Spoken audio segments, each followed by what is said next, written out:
Hey there, everybody. Robert Taylor with Wonderscape Creations, continuing on with our Narrative Pro series.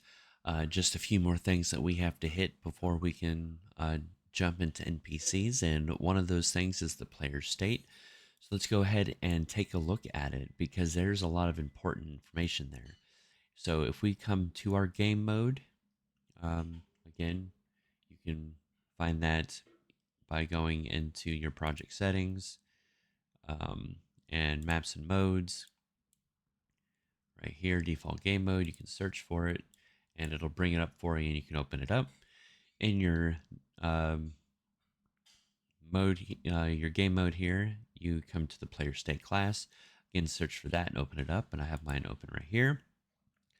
And you'll see that it looks like this. Again, because we haven't added any code to it, we would need to open that. But because there's nothing there, you don't necessarily need to, but we're going to. Because we need these. So we have skill trees, inventory component, and ability system component. This is gas, the ability system component. So we will be specifically going over this when we get to combat. Skill tree component, we will be going over this when we go into UI. And inventory component, which is what we will be going over when we get to the inventory. This is all information that needs to be known and understood. So if this is what you're most interested in right now, then you're in the right place and you can stop watching me and take a look at it now and try to figure it out. Obviously, if you drag in this component and we come down here to inventory, you can see what the inventory component has available to us and you can start figuring things out. Same with items. Um, we can come down here to narrative, navigation. No.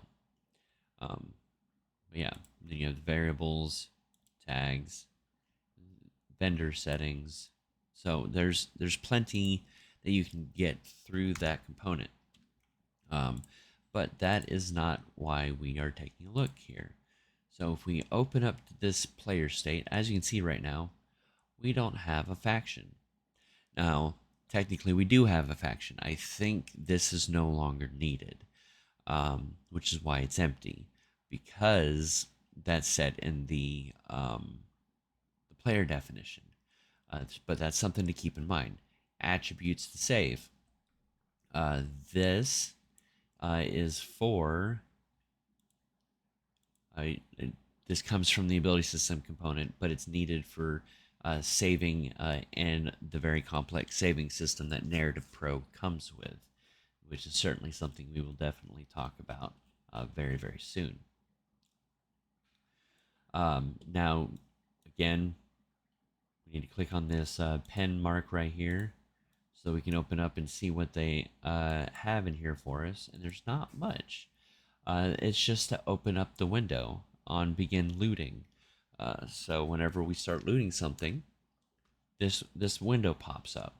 And if we go to it, I'm sure we will all recognize it.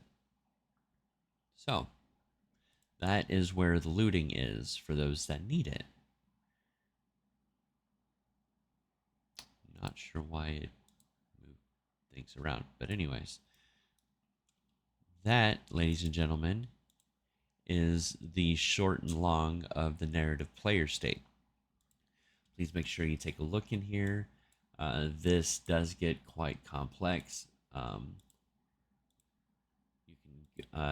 can go and look for these things. If you mouse over it, one of these should, nope, there we go. These will talk, it'll talk about everything that you need, everything that's there, the perk, the coordinates of, of where they are on the UI. So it's all here. It's just stuff that you need to figure out. The inventory component, it's right now just says your inventory. You can name it whatever you want.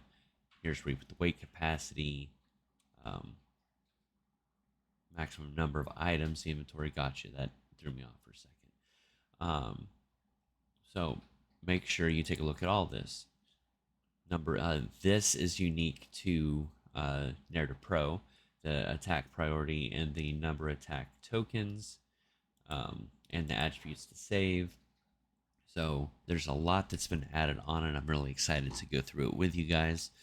Um, Again, this is me making sure everyone knows where everything at and where everything is connected before we start diving deep into the systems. So thank you so much for watching, and I will see you in the next episode.